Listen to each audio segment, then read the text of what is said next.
let's turn the page. How would you like to learn the 6 principles that all the world's most successful hypnotherapists applied that guarantee their success? Would that be yes or no? Yes. Would you like to learn how you can guarantee success for your clients as well? Yes or no? Yes. Would you like to learn what some of the mistakes that a lot of hypnotherapists make out there as well? Yes or no? Yes. Great. Look, some people, they've gone and done a diploma of hypnotherapy where they've studied for 6 months, 10 months, sometimes 2 months, depending on what institution they've gone to. And they found that they haven't been trained in these core principles. And I think it's one of the biggest oversights that a lot of institutions and training organisations have, is one of the things that I subscribe to is modelling. Modelling is about finding someone that gets great results, finding out what they did to get great results, doing that, and guess what sort of results you should get there? Great results. Great results, right? It's like if you do what other people do, you'll get the results that other people get. You just have to choose who are the people you're going to copy. And so that's exactly what I did. Is once I went through all my training, I thought, okay, well, who are the world's most successful? And then studied what they did and boiled it down to these core basic principles. That's what we call the Practitioner Mindset Formula. So let's have a look at that. Now, there are some people out there that have been working in hypnosis for a long time, and there are some people that have been working in hypnosis for a short period of time, but occasionally they'll get a client that will come in and they're like, oh, another client, alright, let's just skip some steps because let's just get this done. Can't be bothered. I've already done 3 clients today. Let's just skip a few steps. Let's just go straight to rapid induction. Let's just rapid infusion because I don't have time for that stuff. I believe that if you are cutting corners, if you are skipping steps because you can't be bothered anymore, you shouldn't be working with that client. If you're cutting corners because you can't be bothered, you should be working with that client. However, there are some infrequent occasions where cutting corners or skipping steps is the right decision to make to help your client get a better result. If they have some sort of phobic reaction, they have some sort of unknown, you weren't aware of it, some sort of phobic reaction or phobia to something that you would normally think was normal. They might have a phobic reaction to a forest, and you're like, I didn't expect that, I didn't know that. Then sometimes you need to cut some corners, maybe sometimes you need to skip some steps. But if you're skipping steps because you can't be bothered, you should be working that client.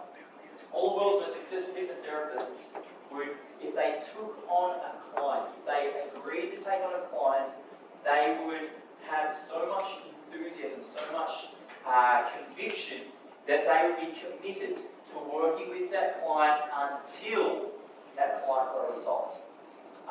There's one of probably the most successful hypnotherapists, Dr. Milton Erickson. If he took on a client that was an alcoholic, he would say that he would take on the identity of being an alcoholic as well. He'd say, okay, if I take on a client that's an alcoholic, we are alcoholics together. I'm an alcoholic who just doesn't drink alcohol. But together, let's find a way to solve this for you. And so it's about having the E in the Practitioner Mindset Formula refers to enthusiasm. You should write that in there. We want to have as much enthusiasm as possible to help our client get their result.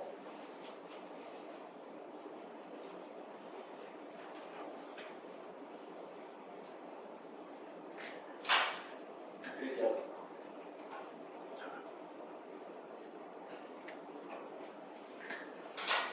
So we want to be enthusiastic about the people who are working. If you're not enthusiastic about it, if you're not committed, don't take them on. Don't take a client on until you get to that level. You have that energy in you.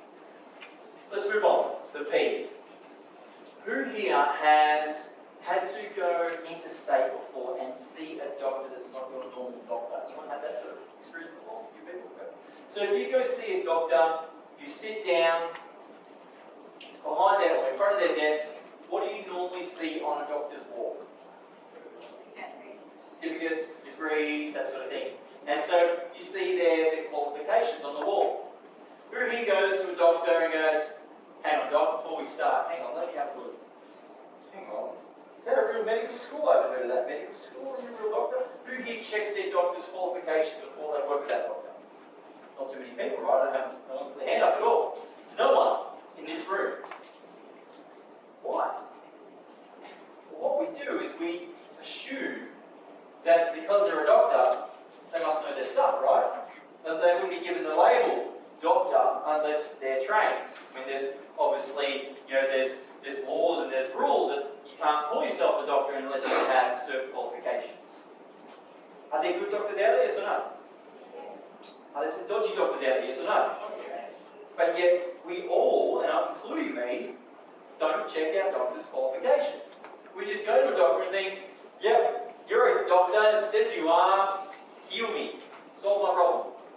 And so what we do is we give credibility, we give prestige to a doctor because they have the name of a doctor, have the identity of a doctor, and whether you consciously focus on their qualifications or not, your prestige is bestowed onto the doctor because they are there. They're in your awareness, they're in your environment.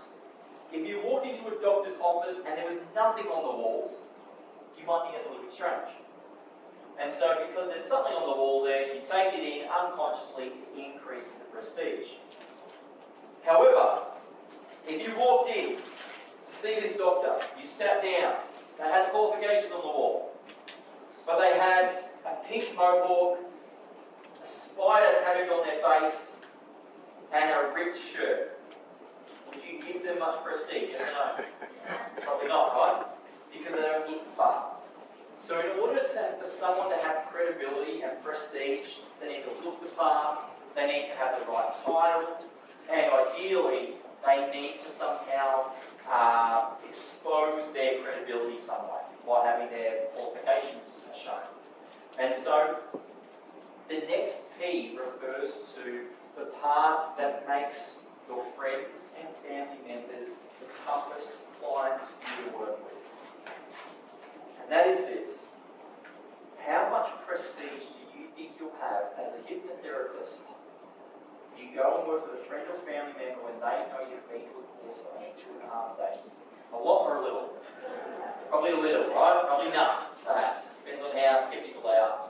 And so the reason why friends and family members are the toughest clients to work with is because they most likely do not see you as a competent hypnotherapist.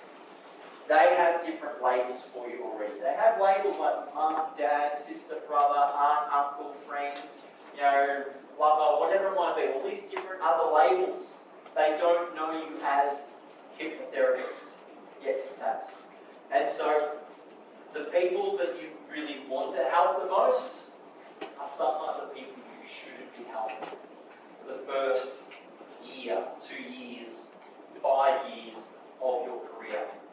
Because as much as you want to help them, one of the biggest challenges to helping a client get a result is maintaining your prestige, is making sure you have that prestige there. That if you ask them to imagine a unicorn, that they're going to do it because you have asked them to do it.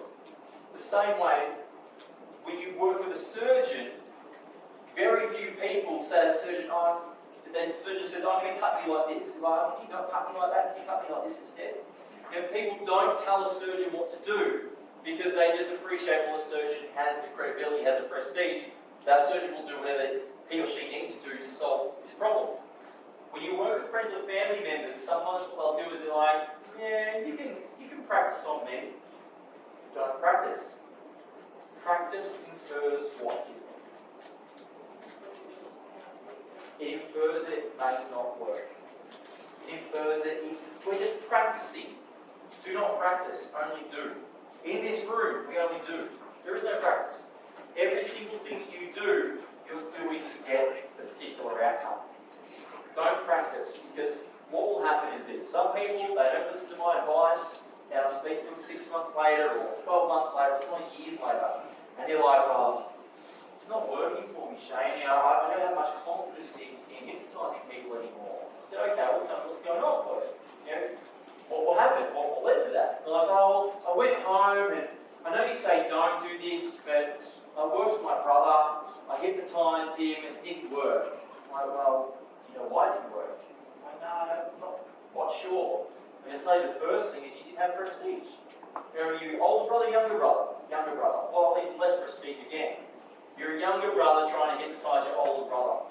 And so often, friends and family members will do it for us rather than do it for themselves. They're like, okay, you need a client? Yeah, you can hypnotise me, Jackie. Yeah, I'll be your client for you. I'll do it for you, Jackie. Rather than, nah, can you hypnotise me because I've got a problem, I want to solve it. You always want to find clients that want to do it for them. You don't want to find clients that want to do it for you because they're not in the mindset that's required to help you get a result. Can you get a result for your friends and family members? Absolutely, you can. But the odds are stacked against you. It's unlikely for you to get a result with your friends and family members. I'm not saying that it's impossible, it's just unlikely, it's improbable that you'll get a result with your friends and family members.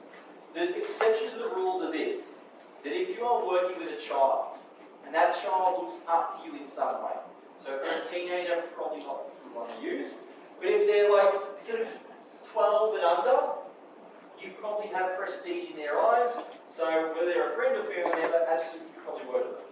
You could work with them.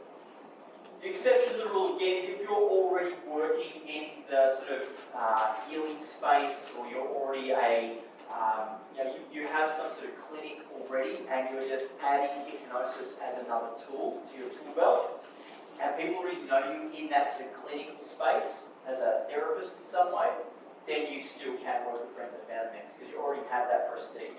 Now, if you're a doctor, yeah, you've still got that prestige. If you're a psychologist, you've still got that prestige. Yeah.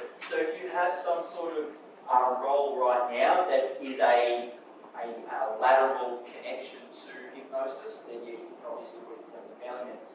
But if you work at a service station and you go home and say, I'm a hypnotherapist, guys, let me hypnotise you, it may not work so well.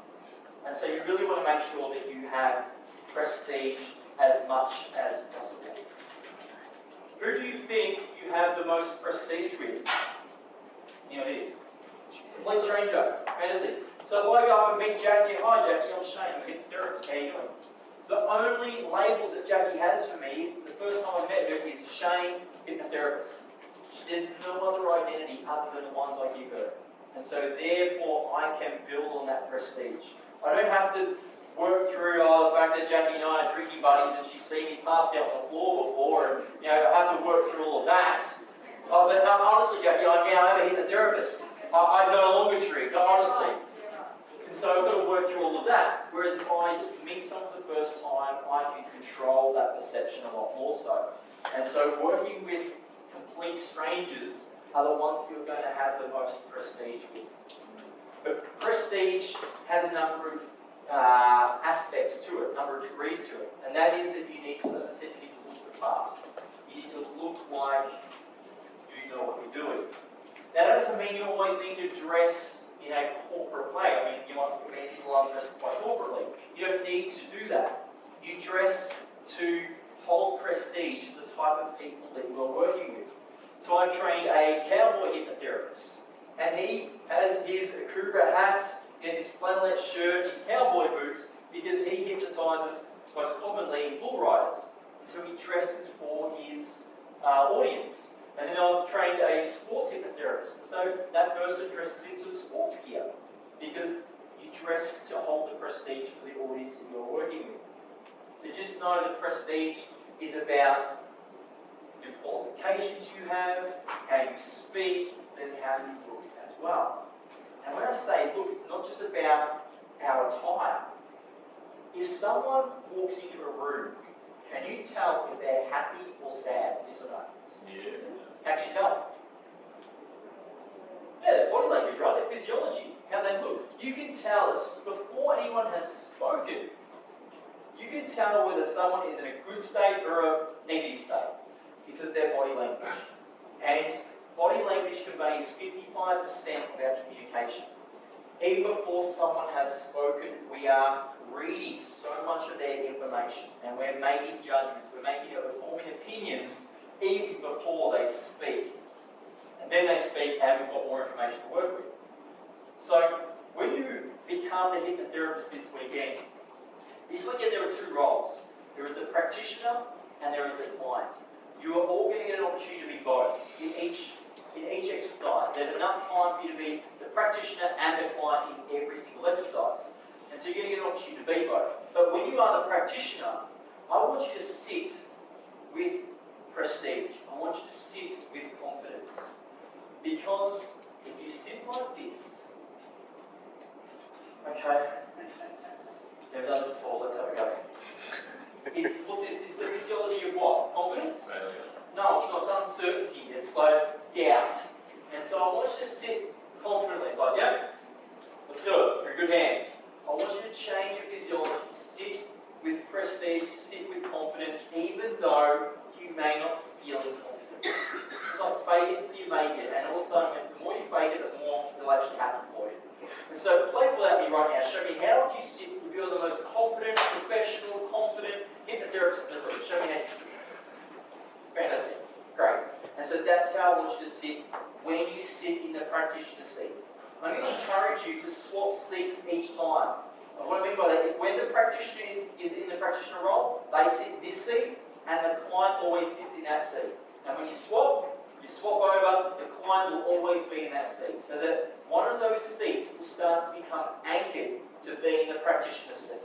And as soon as you sit into it, you just naturally start to hold that confidence. So I want you to hold that confidence because that's going to increase your prestige. If you're going to look the part. Now, I don't encourage you. You don't have to go home and go, oh, I'm not dressed appropriately. Please turn up tomorrow wearing a shirt. How can you do that? I want you to feel comfortable. It's the weekend. So let's ignore how you look in terms of your attire this weekend. But I want you to hold your body with prestige. I want you to hold with confidence. There's another thing to remember as well. It's going to increase your prestige. And that is this. Practitioners, if you make a mistake, you keep going. Practitioners, you're going through this. If you make a mistake, you keep going. Practitioners, if you make a mistake, what do?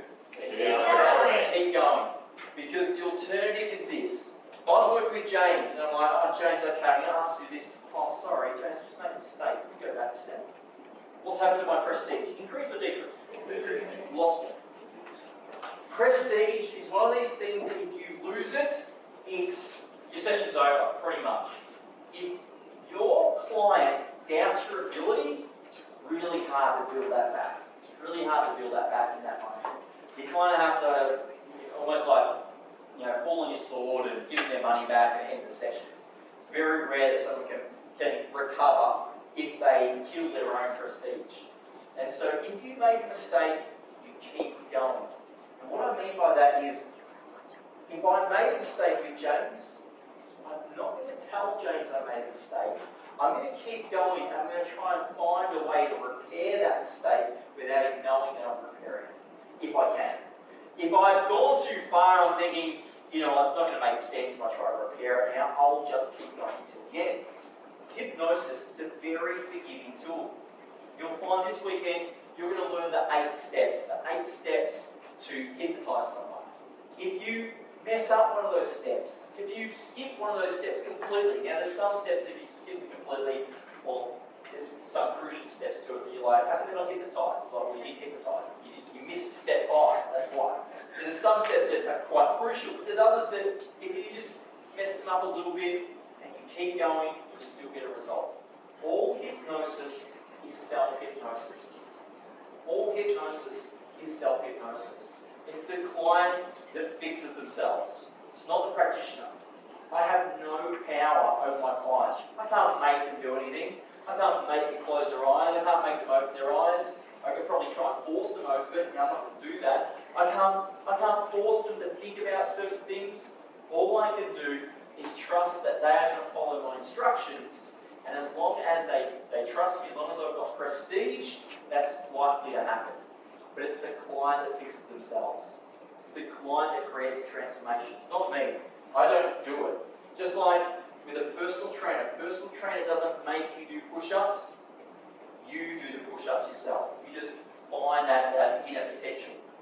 And so that's where prestige comes into it. If you make a mistake, what do? Keep going. Keep going. You want to hold yourself the right way. Now, this is a certification course. You will have the option of being certified as a practitioner in hypnotherapy this weekend. There are some conditions to that, and that is this, that you need to be here for the full duration of the course. That's the first condition. If you're here for the full duration of the course, well then, I can say that I have trained you sufficiently and I've observed you going through the competencies. The second condition is that you need to play full out. And what I mean by that is to have a go. To have a go at the exercises. It doesn't mean you do it perfectly. It doesn't mean, if you make a mistake, oh, that means you failed. It doesn't mean that. You can make mistakes. As long as you talk about it, as long as we sort of give you some strategies on how to repair it, how to stop it from happening next time, I'm still more likely going to pass you in that. So I just want to see you going through the exercises, because then I can say again that I've observed you putting through, displaying those competencies. The third component is there is a set of questions that have been stapled together. I don't know if I've got a copy. You may notice these questions that are stapled together. Who here does not like tests? Who does not tests? Yes, I'm not a big fan of tests, so we do not have a test in this room. We have a thing called a play sheet. This play sheet has some questions on it. This is one way for us to compare your intellectual understanding with the standard. So this play sheet, I will help you fill out. I will help you fill this out in a number of ways. One way will be this. There are some responses, there are some answers I will give you in a covert way, because I will say, this is important to know. And whatever I say, this is important to know, the next thing I say is on the play sheet somewhere.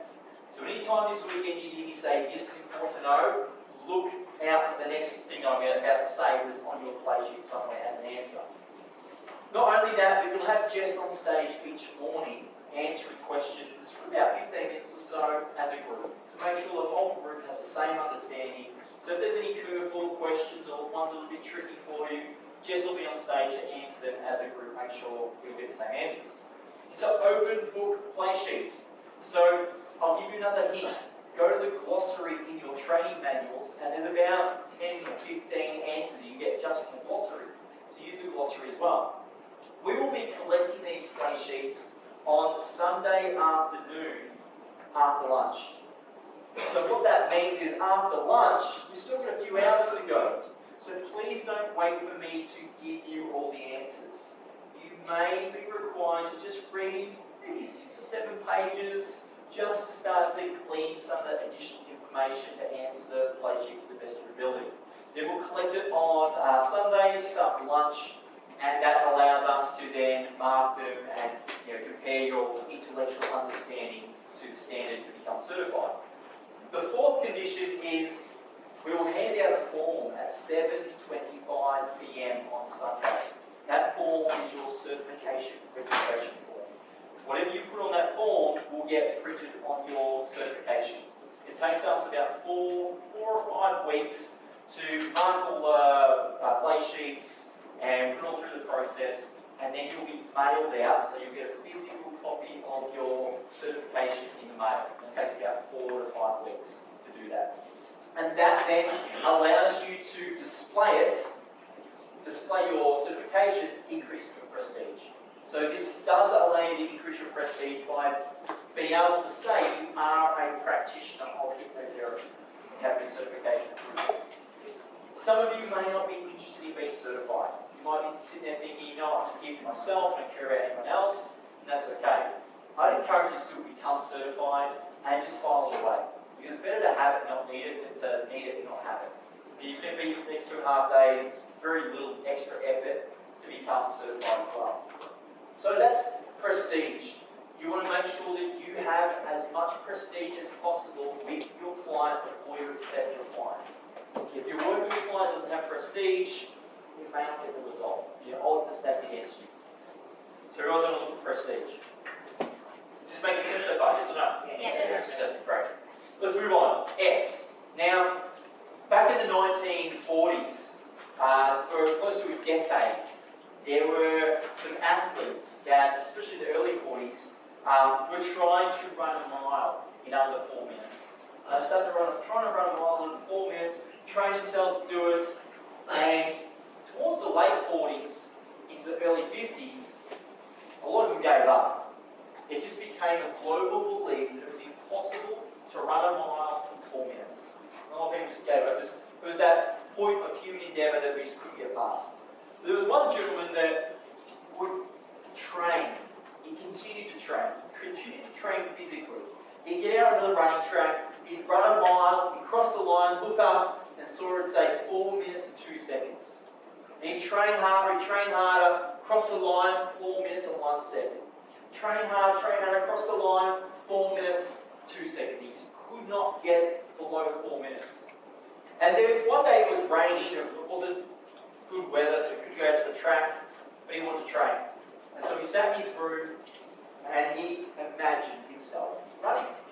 And he imagined the entire experience, running as fast as he could, crossing the line, looking at the clock, and seeing 3 minutes and 59 seconds. And he's like, yes! I just did it! I just ran the mile in under 4 minutes. In his mind. What he was doing, he was self-hypnotizing, but he didn't know he was self-hypnotizing. He was using mental rehearsal, which is basically what self-hypnosis is to some extent. And so he was mentally rehearsing, and he was physically rehearsing. And then finally, in 1954, this gentleman, Roger Bannister, ran a mile physically, crossed the line, looked up, and saw it said 3 minutes and 59 seconds. Instantly, around the world, that old belief that it was impossible to do was destroyed. The world could not go back to that old way of thinking because Roger Bannister had proven that it was true, that it was possible. And then, all the other athletes now realised that it was possible. It took 2 weeks for 3 other people to beat Roger Bannister's record because they realised it was possible. And Roger Bannister is famous for saying that the brain is more important than the heart and the lungs. Because if you believe you can do something, you'll find a way to make it happen. And so this next principle that we look at starts with S, refers to self-belief. You need to have belief.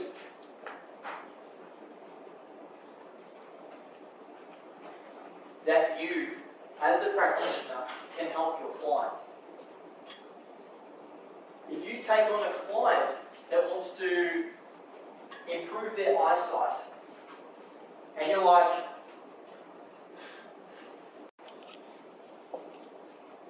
your client needs to believe that they can change this, that they can do it with your help.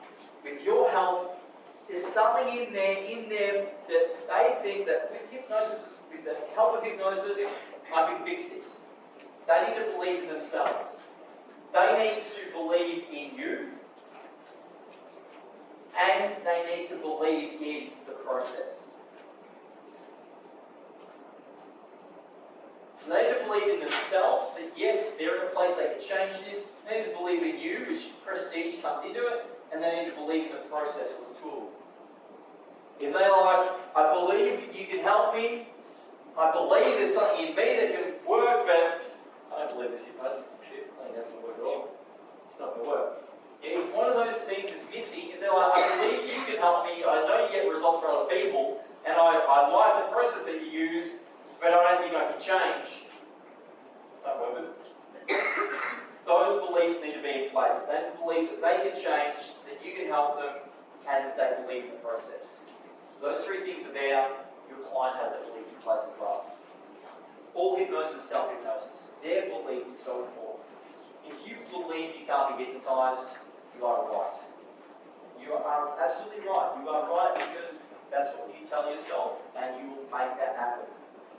The reason why we find what we believe in life because we like to be right. If you believe you've got bad luck, you walk around, you kick the couch, and you're like, oh, I just stuck my toe. Oh, I told you I always have bad luck. But if you believe you've got good luck, you walk around, you stub your toe on the couch, you get, oh, geez, that was lucky, I'm going to take my eye out. Good luck.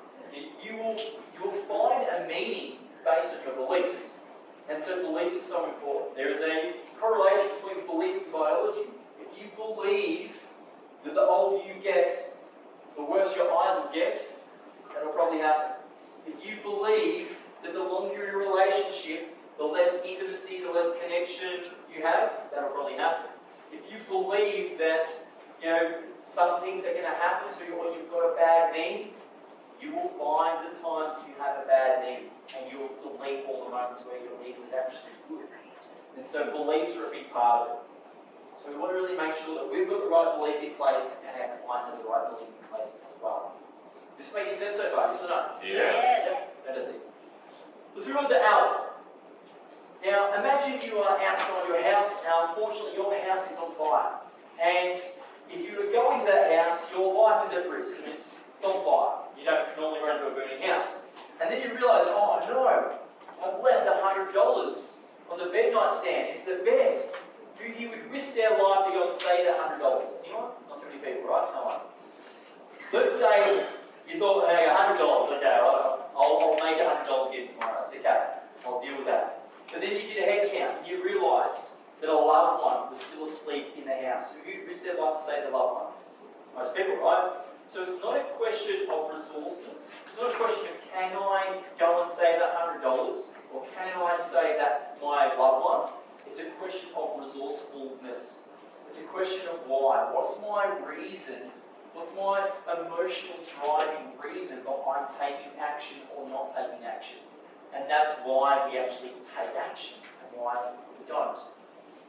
Who here has heard of someone that had maybe an unhealthy lifestyle and they didn't take action to change that lifestyle until they got given some bad news about their health, maybe by a doctor or something like that? Anyone have people like that? A few people.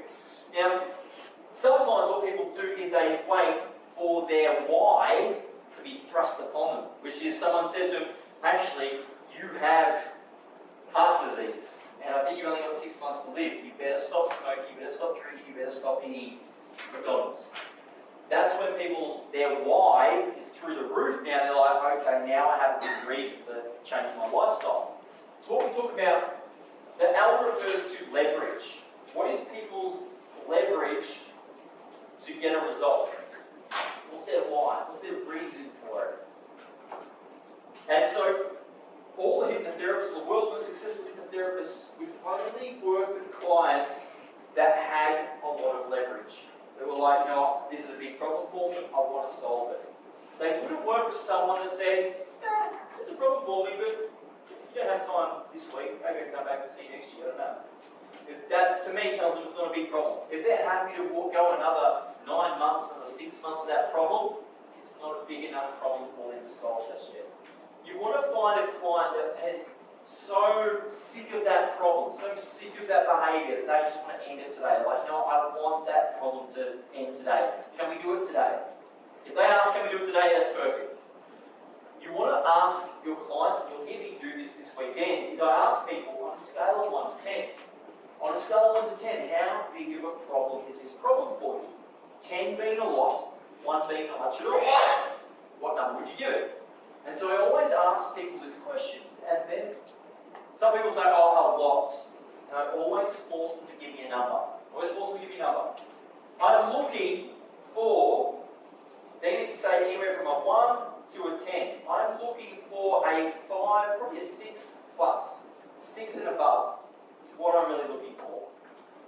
6 I can work with, 5, I'm probably not happy with a 5, but 6 and above, I can help that client get the result. As long as all the other things are in place, as long as I'm enthusiastic, as long as I've got the prestige, I've got the belief, they get the belief, I'm then now looking at leverage.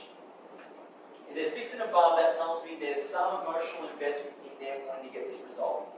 I've had clients before and I said, let's say smoking, I said, so on a scale of 1 to 10, how big would is smoking for you? They said, it's about 2. I go, well, how come you've come forward to speak to me? They're like, because my partner's sick of it, and she's on my back a lot.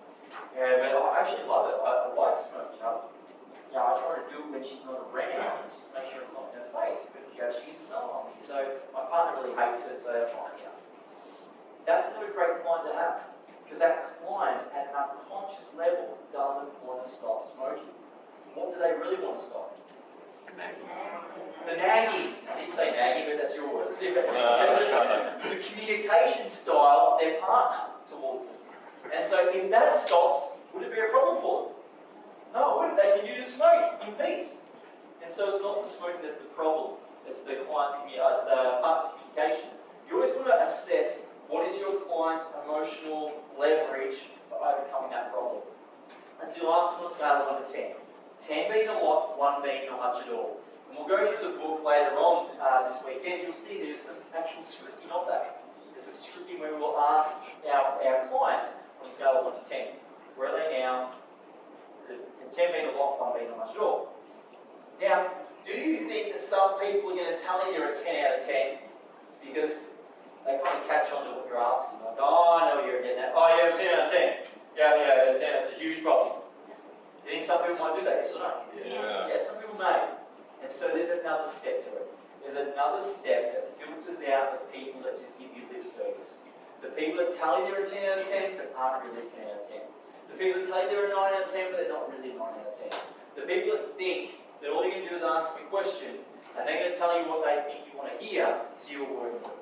There's another step. I won't go through it tonight, we'll go through it tomorrow morning, but there is another step that filters out some of those people. There have been people that have gone through all of this, they've told me they're a 10 out of 10, I've then gone through the next step, and they didn't qualify. So they weren't my client. You can't force change upon someone. Who's the easiest person to change the world? Themselves. Yourself. Some people, they need to be ready for it. They need to be ready for that change. And because all hypnosis is self-hypnosis, this is all designed to guarantee the results for your client. It's like being that surgeon that stops some patients from going through the surgery that's not going to work. Oh, sorry, you can't be my patient. There are times when you go through this and you'll have to say, sorry, you can't be my client. Now, I wouldn't encourage you to do that. I would encourage you to say, sorry, I'm not the right hypnotherapist for you. You don't want it to feel too bad. You don't have someone that comes to you because they've got depression, and then you find out, you have to work and say, oh, sorry, you're not the right client. It just adds their depression. You want to take it on yourself and say, look, I don't believe I'm the right hypnotherapist to work with you. But, I would encourage you to go and see someone else. But if they all say that, well, you're the 10th hypnotherapist they've come and see. Well, hopefully you've got some other tools to still try to work with it. Now, it's a good question, Eve. To fit all of this, to find someone that fits all this model, and I know we've got some parts to go through, you'll find out of 10 people that come to you, 3 people, so about 30%, are good to go. 30% have prestige in you, they've got the right belief in place, they've got the leverage, and they've got these other ones that we get to cover. 30% good. 70%, it's not to say you can't work with that 70%, but 70% of people need some additional coaching. They might need another question to ask. They might need something that you some sort of task that you give them. They might need maybe extra 5 minutes of coaching. And so 70% of people just need a little bit more working with to have them ready to be able to get a result. So that's leverage. You want to find a client with the most amount of leverage. And like I said, this weekend you'll hear me ask that question quite a bit. On a scale of 1 to 10, how big of a problem for you is it? 10 being a lot, 1 being not much at all. By the way, who here is currently a smoker that would like to be a non-smoker later this weekend? 50 people, correct?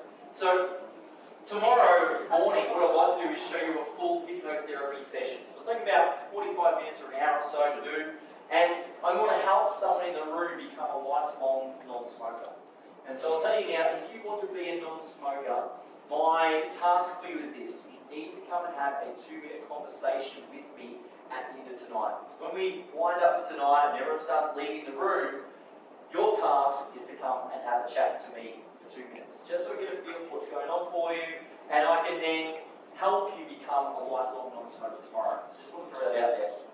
Now, we've got leverage. The next aspect that we have is the seed. Now, the easiest way for me to teach you this part is tell you about this young man. There was a young boy, and he was in his teenage years, about 16, and he just got his license. And his father was quite successful in business, so much so that his father had gone and bought a Porsche. And so his son goes, this boy goes to his dad, he's like, Dad, It's a nice sunny day today. Do you think you could just take the Porsche for a quick drive? Just a short one around the block, or maybe just 2 or 3 blocks, but not too long.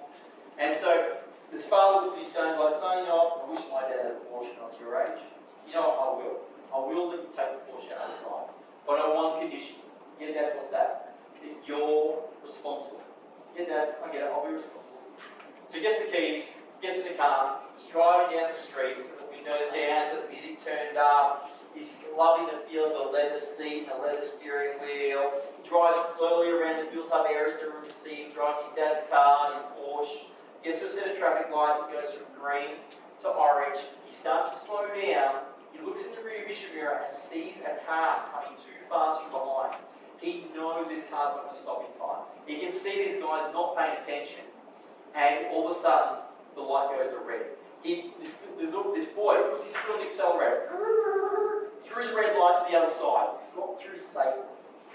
Whew, that was lucky. Turns down a back street, all of a sudden, in the background, he hears, woo, woo, woo, woo. He gets pulled over. Oh, damn, that's going to kill me. Police officer walks up to the front and says, son, you went through a red light back there, what's going on? He turned to the police officer, but officer, it wasn't my fault. It was like this guy driving from behind, he was going too fast. This is my dad's car, it's the first time he's let me take it out, it's his Porsche. I'm like, the other guy was going too fast, he could have been in a car accident back there, someone could have got hurt, you should be booking him. He's going above the speed limit, what was I supposed to do? I had no other choice, someone could have got hurt, I had to do it. Police officer turned to son and said, son, you chose to drive down the street, you chose to drive at the speed, you chose to put your foot on the accelerator, you chose to go through the red light. You chose your infringement ticket. But officer, it's not my fault. It may not be your fault, but it's your responsibility. And so this boy goes home, parks the car, goes home, and sometimes parents have this sixth sense about it. They didn't know when their child's done something wrong. And there he was trying to sneak up the stairs to his bedroom, and his dad was in the kitchen and said, oi, what's going on? Is the car okay? Yeah, Dad, the car's okay. I'm not going to lie to you. I got a ticket. What do you mean you got a ticket? Oh, it's not my fault. There was a car going too fast from behind. It could have crashed into your car, been demolished. What was I supposed to do? He was going too fast. The police officer should be booking him. Instead, he gave me a ticket. It's not my fault. What was I supposed to do? So he said, son, you chose to take the car for a drive today. You chose to drive down that street. You chose to drive that speed. You chose to put your foot on the accelerator. You chose to drive through the red light. You chose your ticket. You're responsible. But Dad, it's not my fault. It may not be your fault, but it's your responsibility. Give me the keys, give me the license, you're not driving for another year. But Dad, it's not my fault. It may not be your fault, but it's your responsibility. So away he went. It felt like this injustice was done to him. There was a harsh penalty. A year went by. It's a nice sunny day. This boy goes to his dad's like, Dad, I've learned my lesson. It's a nice day. You think I'm going to take the Porsche for a drive again? Sure, son. You learned your lesson. You take the Porsche for a drive. Take the car keys. This boy gets in the car, driving down the street. He's got the air conditioner blasting. He's got the music cranked up loud. He's loving the feel of the leather seats. He's got the warmth of the sun and the breeze on his skin. Driving around the streets, loving the feel of the car. Gets to a set of traffic lights. Goes from green to orange. He slows down. Looks in the rear vision mirror and sees a car coming too fast from behind again. The light goes red. Deep grin on his face. Bang! Rear end collision. The next thing, his dad is out watering the garden and his prized possession Porsche turns up on a tow truck. But what's going on?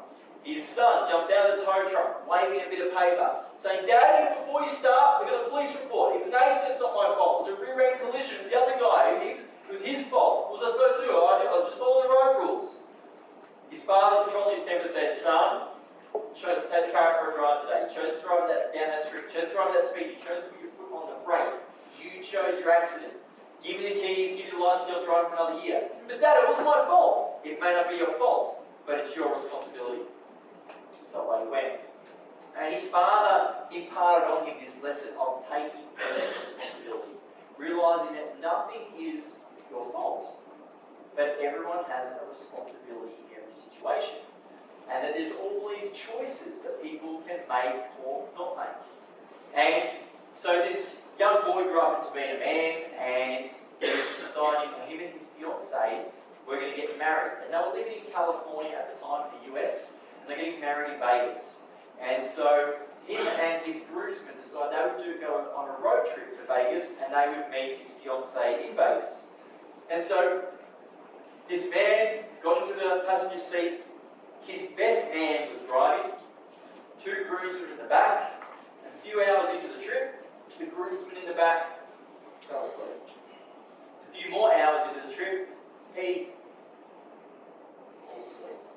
A few more hours into the trip, driver fell asleep. The next thing, this guy knows, he's outside the car. He can't feel his legs. And he's quoted as saying the thing that gave the conviction, motivation, to drag his injured body up the embankment, the flags that went down for help, was the sound of his father's voice ringing in his ears, saying, "You chose to get married in Vegas. You chose to drive there. You chose to fall asleep. You chose your accident. You chose your injury. It may not be your fault, but it's your responsibility." And so, as a result of this young man became a paraplegic. What I want you to do is just find a blank page in your book. I want you to try and draw this as large as you can. I want you to draw C is greater than E as large as you can. Even if you turn your book sideways, C is greater than E. Now this young man is now a paraplegic. And fortunately his father had trained him and taught him the notion of taking personal responsibility. And he realised that in that moment, he had a choice. He had a choice to make. He could choose that this meant his life was over. He could choose that this meant he could be depressed. He could choose that this would mean he could try to drown his sorrows in a bottle, or he could start to look at drugs as an alternative, or he could choose to find a better solution. Now, fortunately, he chose to become a public speaker. And he became a public speaker, and his main keynote message was the power of personal responsibility. And he conducted a number of studies based on this, where he studied a group of individuals that many people would say are underprivileged or lacking resources. And so he studied a group of other paraplegics. And he studied a group of people in comparison that many would say have advantages, and they were people who won the lottery. And he compared people who won the lottery to the people that had been through a paraplegic related injury. And he found that this notion of personal responsibility was very similar to the universal law of cause and effect. Now, the universal law of cause and effect suggests that something is at the start of the chain, which is the cause, causality, and something is at the end of the chain, which is the effect. And you have all these things that may happen in between, the cause and the effect. And people can be either at cause or they can be at effect. Now, in terms of this universal law, cause and effect, cause has more influence over the effect. Because if the cause changes, well then that influences everything that happens afterwards, which therefore changes the effect as well. But if you change the effect, does that change the cause? No, it doesn't. And so what he found was people are either at cause or effect. He found that the paraplegics, 3 years after going through this injury, if they were still around, now the minority weren't. Minority didn't handle it very well. Some, took other options. But the majority, those that were still here 3 years after going through the injury, had taken on a higher level of personal responsibility, what he would call being a cause.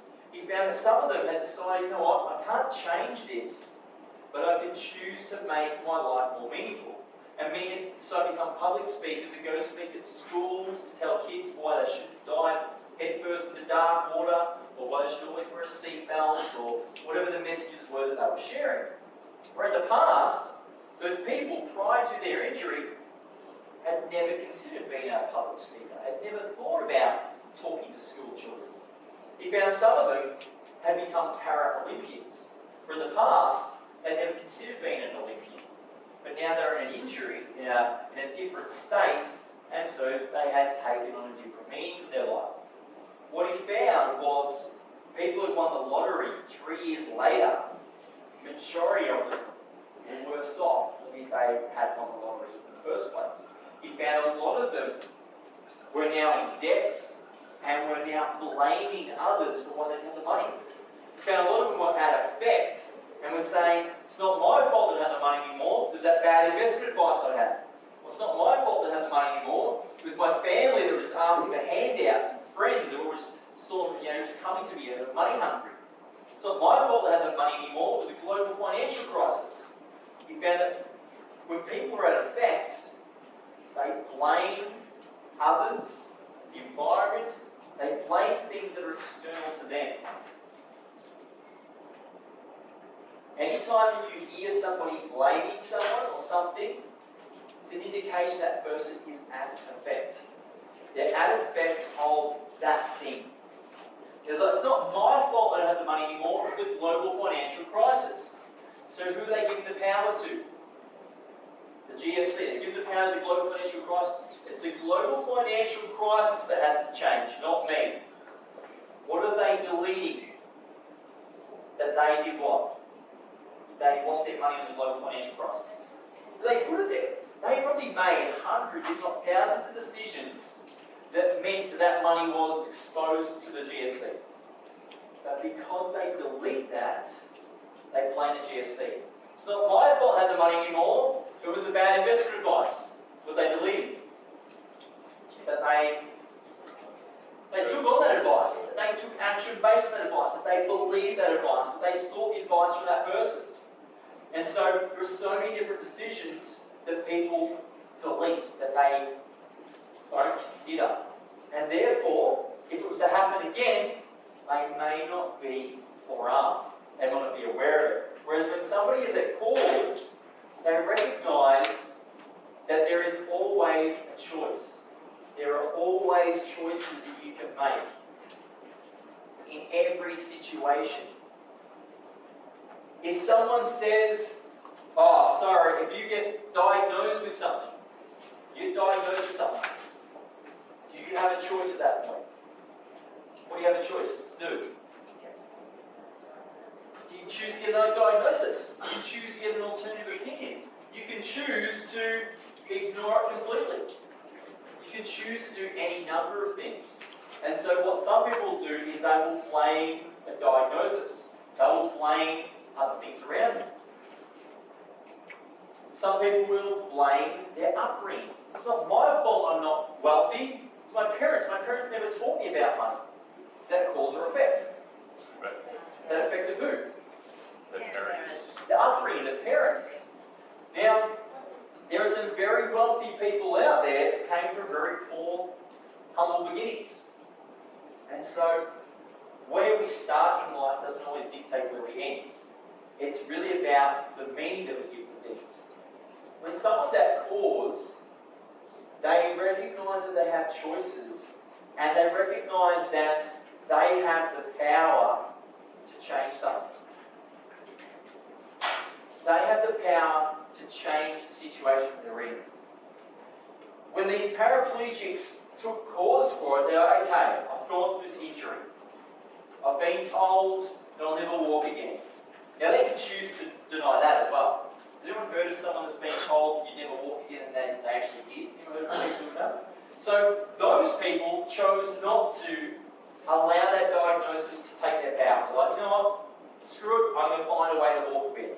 And so they did. Some of them did. Anyway. Now some of them may just thought, you know what? Okay, I'll never walk again. I'll listen to that. Then they're like, well, how do I choose to do something different? So they've chosen to make their life better. It's not to say it's their fault. It's never someone's fault for why something's happened to you. We don't look about whose fault it is. It doesn't matter whose fault it is. You know, this young boy, this young man that went through the car accident, it's not his fault. It's not his fault. He wasn't driving. Even if he was driving, you might even argue that it's maybe not his fault. You know, that there were other factors involved as well. It's never someone's fault, but it is someone's choice. It's someone's choice as to, okay, now that's happened, how are you going to handle it? Are you going to allow it to disempower you? Are you going to allow it to take your power away, or are you going to take power from it? And so, when someone's at effect, they are powerless. Powerless to change the problem. Happens in relationships. People say, it's not my fault my relationship's not working out, it's my partner. They're not there enough, they don't hug me enough, they don't tell me they love me enough, they don't clean up, they leave the toilet seat up. It's my partner. My partner changed, this relationship will be a hell of a lot better. Who are they giving the power to change the situation? The partner. The partner. So what do they typically do? They sit there and they wait for their partner to change. Because it's not them that needs to change, it's their partner. Who's the easiest person to change in the world? Us. You. Do you think some partners don't want to change? Yeah. And so they're at loggerheads. They just go through life still having this discomfort. When relationships change, it's when one or hopefully both take cause for it. You're like, you know what? I've asked my partner 100 times to put the toilet seat down. They're still not doing it. How am I at cause for that? How am I responsible for my partner's behaviour still not changing?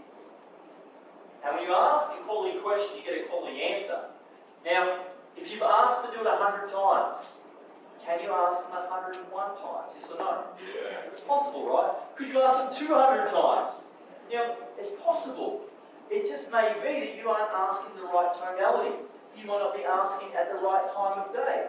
You might not be asking in the right way. Maybe you're not executing that question or that statement in the right way.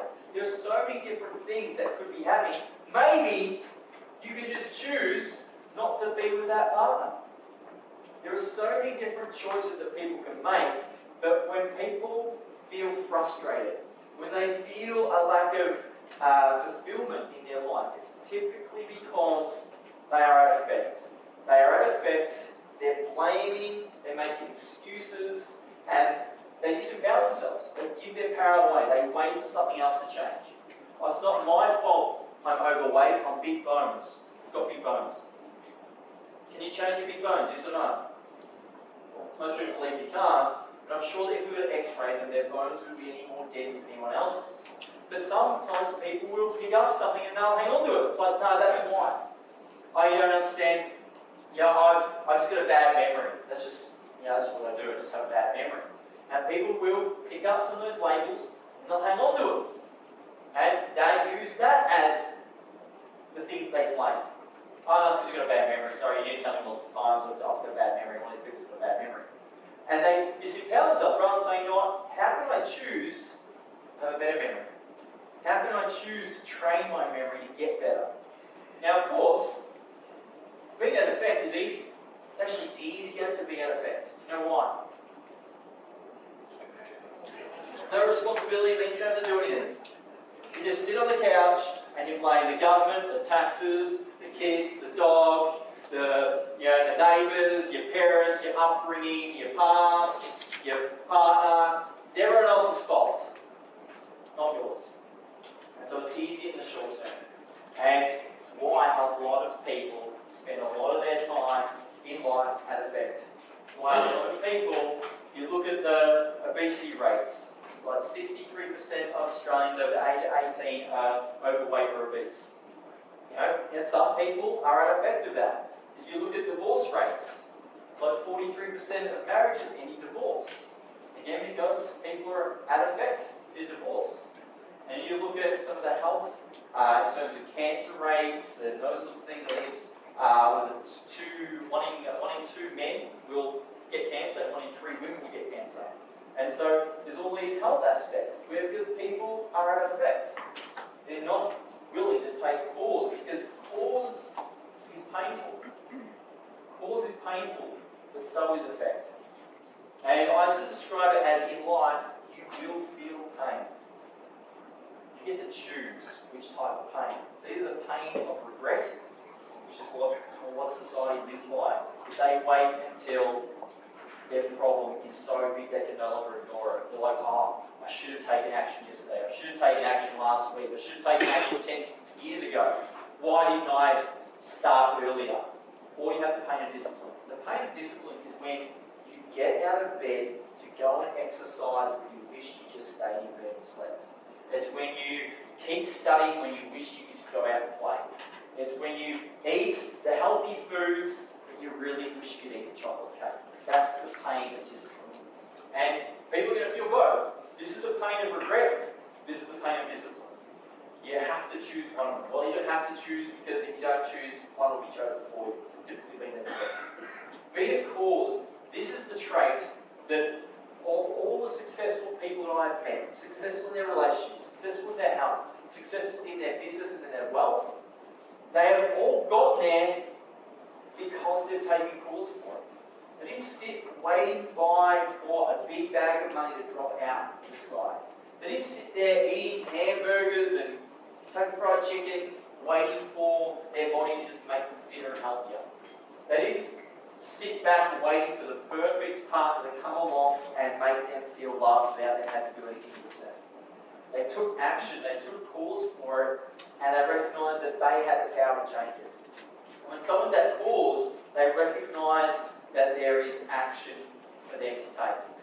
When someone's at effect, they just get frustrated.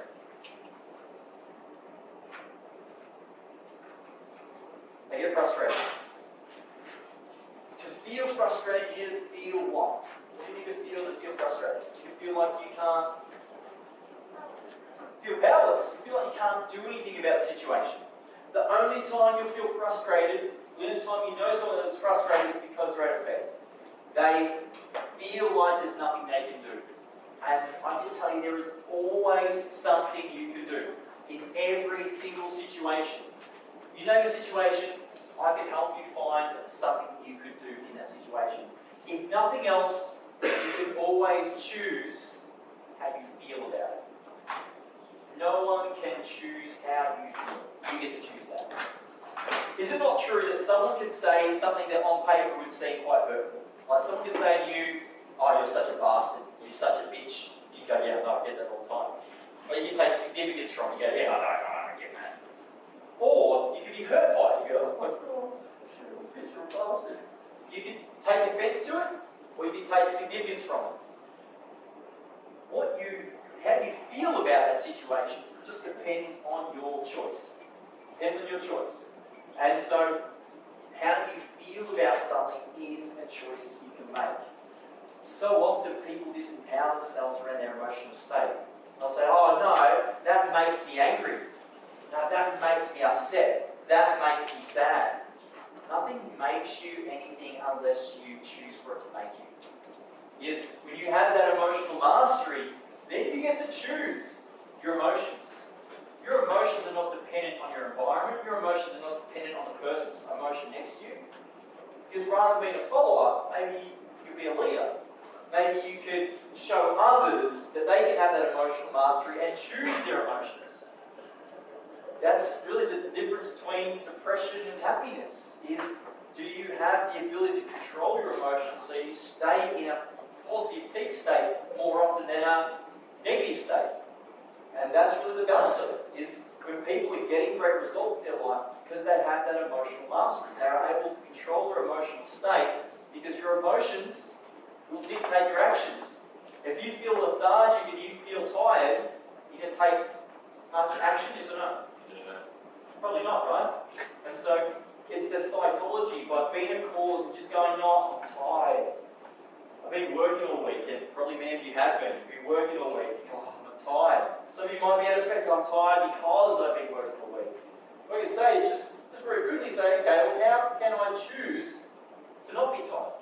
How can I choose to be energized by that? Now, it might be a long stretch, I don't know. But I've met so many people that go jogging, and they're like, oh, I'm so tired after jogging. Sit down. And other people go jogging like, oh, I'm ready to go. Like, I go jogging to start my day. And it just depends on the meaning that you give it. Being a cause is is showing people that every single one of you has the ability to change any situation you find yourself in. And that's really the first step to anybody achieving some sort of transformation.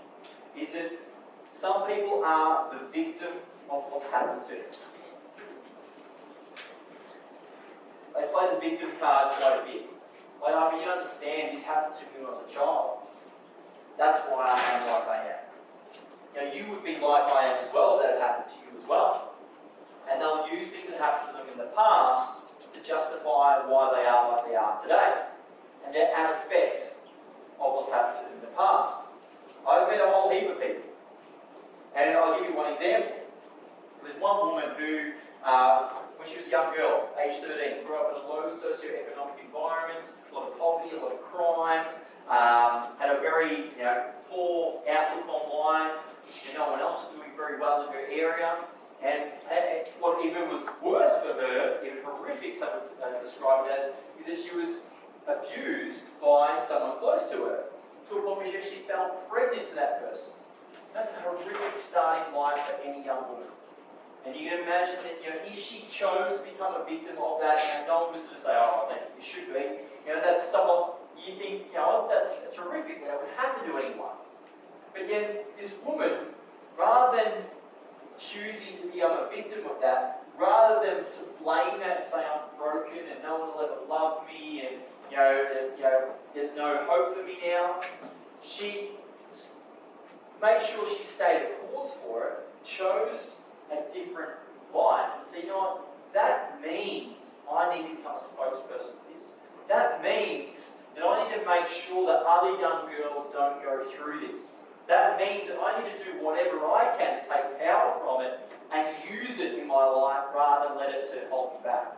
And she's become one of the most influential women of our time, one of the most wealthiest as well, Oprah Winfrey. And so it's not what happens to you that defines who you are, it's the meaning that you give to things. You can take your worst day and you can turn it into your best day by being a cause. You can become the victor. You think about Hollywood movies, the really good Hollywood movies. Well, let's imagine maybe not so good Hollywood movie. Imagine you saw a movie and the main character had a perfect life at the start of the movie. And in the middle of the movie, the main character has a perfect life again. And at the end of the movie, the main character still has a perfect life. Would it be an interesting movie? No, right? Great Hollywood movies, they show the main character facing adversity. There's some sort of adversity. The bigger the adversity, the better. The more interesting it becomes. Your worst day of your life that you can think of right now could become the most compelling chapter in your memoirs at some point in your life. That could be the thing, the nail-biting moment of the movie of your life. And the things that happen to you, they don't happen to you, they happen for you. They happen for you to find those hidden gifts. If you can find those hidden gifts, you can turn your worst day into your best day. Unless you're at effect. If you're at effect, it'll be a shit day, you'll hate it, and it might be a shit life as well. I know. But if you take course for it, you can turn it into power. You choose to take courage from it, take strength from it. You choose what action you're going to take, and you become a victor rather than victim.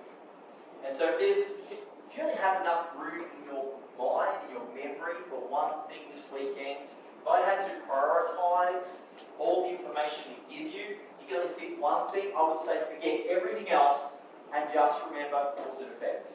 Because if you don't know hypnosis, if you only know cause and effect, you can still do very, very well in your life. Because I assume all of you have made some, if not number, of significant changes in your life without using hypnosis already. So hypnosis is just a tool. You don't need hypnosis to have a great life. It just sometimes makes it a little bit easier. But I can tell you, to have a great life, it's almost essential to be a cause. When I talk about a great life, I'm talking like a balanced, great life, great health, great relationship, and great abundance of wealth as well. And so, by knowing that it's always based on your choices, the people you choose to be around, the people you choose to follow, the emotions that you choose to have, are all things that you're in control of. And so, you want to find a client that is at cause. You want to find a client that is willing to understand that it's up to them to change it. I've worked with a lot of people that have depression. And if a client comes to me and they're saying, you know, Shane, I've got depression, I'll have a conversation with them about why they believe they have depression. And sometimes I'll say, oh, it's because I've got a chemical imbalance. There's chemical imbalance, be diagnosed with a chemical imbalance in my brain. Is that cause or effect? Effect. Is that effect of what? Chemical imbalance. Chemical imbalance. Now, some people have this belief that the only way they can balance that chemical imbalance is to take a pill. What they don't know is that that whole notion of a chemical imbalance is based on a theory. But it's a theory that works really well for some pharmaceutical companies. It works really well for other sort of professionals. And so, yes, some people may need drug interventions. And I'm not anti-drugs in any way, but I'm very anti-effect when it comes to me being able to work with a client. I need my client to realise that maybe there's something inside them that can change this. And I'll also have a conversation with someone. I'll say, okay, so you've got this chemical imbalance. Have you always had that chemical imbalance? No. Okay, well, it's only at least they're open to the possibility at some point in their life they haven't had that. And I'll use that little wedge to then open up their belief that maybe they can get back to that. And so I'm always trying to help my client move from effect into cause. Because all hypnosis is what?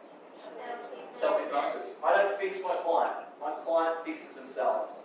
And I need them to be in a state of cause where they recognise that they have the power. That's really the main thing here. They have the power to change this, not me. I don't have the power. I can't solve your depression. I can't solve your anxiety. I can't solve your phobias. I can't do any of that. Totally. Yeah. I generally say I can't fix you, but I can show you how you can fix yourself.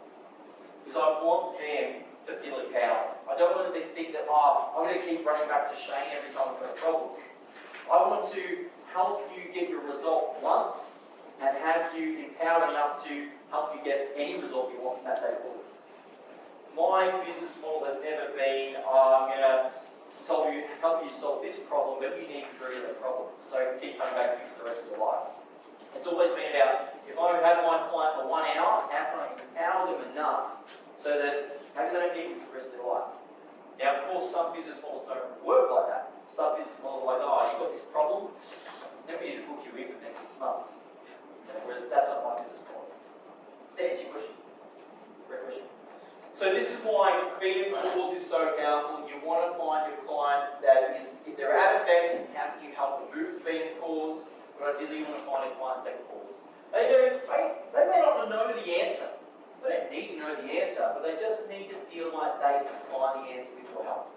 If they feel like they can find the answer with your help, you can work with them. Is this making sense so far? Yes or no? Yes.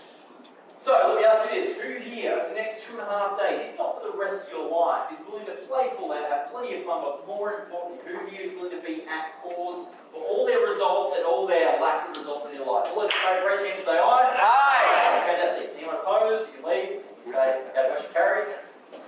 Make that added commitment to yourself. I want you to circle the C and cross out the E. You're basically saying to yourself, I'm not going to be at cause, I'm not going to be at effect, I'm going to be at cause.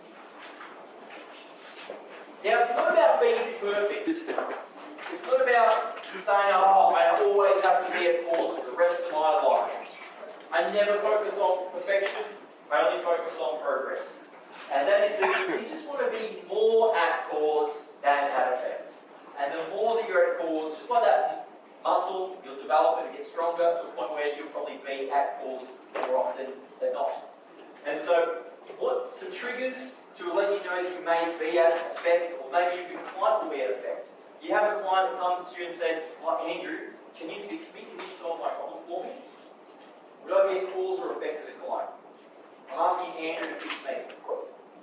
I'm at effect, right? I'm saying, Andrew, can you fix me? Can you solve this problem for me? Well, I would be giving the power to Andrew. You know, I sometimes have clients that do that. They say, oh, can you fix me? I say, no, I can't fix you, but I can show you how you can fix yourself. So I encourage you to just turn it back around on your client, let them realise, like, oh, yeah, that's even better. Yeah, let's do that. And therefore they feel more empowered. It's going to help them in the long run as well. And so some things that you can pick up on is anytime you say that makes me this, that makes me that. Anytime you get frustrated, these are triggers to let you know, oh, hang on, maybe I'm in effect right now. And then you can start to short circuit that old pattern. Now all our patterns of behaviour, it's about trying to short circuit or stop those old patterns that you deem no longer work for you. To then start to install new patterns of behaviour as well. Question? Sure. When someone says that makes me opposed to I feel, Yes. is there a difference there? There is a difference because they're saying I feel this, which is almost like more on the side of cause than saying that makes me. That chair makes me feel lonely. Well, the chair doesn't make you feel lonely. You choose to feel lonely because of that chair. If I was to say, oh, I feel lonely because of that chair, I'm still saying because of that chair. But if I just say, I just feel lonely, I ask why. Oh, it's because that chair's there. Well, then I might then say, okay, could you choose to feel something different, even without moving the chair? Oh, yeah, good. So, as a coach, as a therapist, our job is also to maybe ask some exploratory questions to open up our client's mind to some new possibilities. Just an extension of that. You were taking this to say a child or a sibling or how could you frame that in a different way that is irritating? Can you give me a specific example to think of? So if a child says, what did make me angry? So you might say, okay, so what I did made you feel angry. Okay. Could you choose to feel something different about what I did? How would you like to feel instead, knowing what I did? So maybe just have those sort of conversations with them. Now they could still say, no, you did make me feel angry, which means they just haven't stayed effect. And so it just may take, it may not be that one moment that creates that light bulb moment for them. It just may be a series of moments that take some time. Some people, they love being at effect. It's easier. No, it's your fault. No, it is your fault. Yeah, because you may be angry. I could have got angry if you hadn't done that. You know, it's sometimes easy to be at effect in the short term than taking calls for it. Some people, you just need to be in their environment for an extended period of time, but even children to influence them to help them realise the cause. Question? Question? If we had a client who, a few months down the track still says, oh no, you've done it, you're absolute angel and all that, and you're trying to say to them, well, I've helped you along, I've showed you ways to see things differently, and they refuse to own their change. Yep. Is it very important to make them or is it Well, if it's sense? they've already got the change, I'd be like, you know what, if you don't want to take responsibility for your change, then okay, that's fine. I would say at some level they have been taking responsibility for them to get that change. And it's rare that you ever find that. For them to get a change, get the 6 months worth of change and then say, no, it's all you, I haven't done anything. I think they would probably understand they have done something. But look, if that, yeah, they might just be flattering as well. Yeah, they might just be trying to be appreciative of what you've done. Yeah. Next question. Good question. Okay, so that's the C, which refers to cause. Going back to cause, and then the final one is rapport. And so with rapport, we want to make sure that our client trusts us, that they can open up to us in some way, that they can talk about their problem to some extent. Now, like I said, we don't really get into the nitty-gritty of it, we don't get into the detail, we don't ask why, we don't ask people to tell us about their childhood or anything like that, but we just want our client to feel like that we are trustworthy and that they can open up to us if they chose to, or if we did ask them to, we would. And so that's where rapport comes into it. Now, the counter-example of rapport is any resistance that you get is a sign of lack of rapport. And so what you want to do, one way to generate rapport with someone is to mirror and match physiology. To mirror and match how they sit, how they speak, how they breathe, how they blink. So the most powerful way to mirror and match physiology is breathing. And so as your client breathes in, you breathe in. As your client breathes out, you breathe out.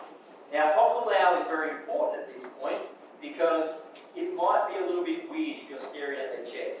especially if your client's a female, you're a male. And so by being hot or loud, allows you to make eye contact, and you can just see the chest moving in and out. And so you can start to synchronize your breathing with your client's breathing. And that's one of the most powerful ways to build rapport with someone. Then if you blink when they blink. And it's not to say that you always have to think this, oh no, I've got to blink every time they blink the entire session. You don't have to do it for the entire session. It's just probably at the start. The first maybe 2 minutes or so, you just want to mirror and match physiology with your clients so that you're breathing the same way they're breathing, as close as possible. You're blinking when they're blinking.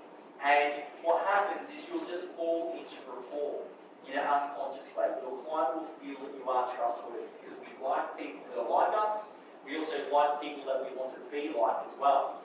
And so mirror and matching physiology is the most powerful way to do so. The next extension on that is to speak in a similar way that our client speaks. Has anyone been around someone before that they've been super angry, super intense, and someone's been really calm? Did that bring the other person that was super intense down, or to make it worse for them? It makes it worse sometimes. Because if someone's really angry and the other person's really calm, they're out of rapport. And then the person that's angry thinks the person that's calm isn't taking him seriously because they're not getting annoyed enough, and so it makes them even more infuriated. And so, not to say that you ever get a client that's that angry, but if you get a client that just sometimes likes to feel their way through their words, that might just take them some time to say what they want to say. Well then, if you're speaking to your client like this, and you're the sort of person you want to speak really fast because you have all these ideas, you want to get them out as quickly as possible, and so you just talk like even with your head underwater, well then you may break rapport. If you're speaking really fast, your client speaks really slowly, you're going to break rapport. Vice versa, if you speak really slowly and your client speaks really fast, they're going to sit down and go, hurry up, get to your point. And so you need to understand, as a hypnotherapist, we want to have behavioural flexibility. We want to have the behavioural flexibility to go, you know what, I need to deliver this session as best as I can to my client's model of the world. I want to deliver it in their style, not my style. I don't have a style. My style is my current client style. That's how I deliver it. And so it's to gauge where is your client at? What is their pace in the way that they speak? Do they speak loudly? In which case, you probably want to speak loudly as well. Speak softly. Well then, you want to probably speak softly as well. So you want to mirror and match physiology, mirror and match tonality, and then finally the words. If someone says, oh yeah, can you help me feel more chillaxed? And you're like, what the hell is that? Is that even an emotion? You're like, no, I can't do that because that's not a real emotion. That would be breaking rapport. Building rapport would be fantastic, like chillax. Yeah, let's do that then. Okay, let's get you there. You know, using your client's keywords is also going to build rapport. The most powerful one is physiology. So try and mirror and match physiology, and that's going to help you build rapport. Okay, so these are the Practitioner Mindset Formula principles. By doing these 6, you will pretty much be able to guarantee results, because I can tell you this, your hard work is done. If you have done all of this, the rest is easy. The hypnosis side of things, it's easy. The only time it gets difficult is if some of this has been missed and then you start with your client. That's when you get challenging. Question?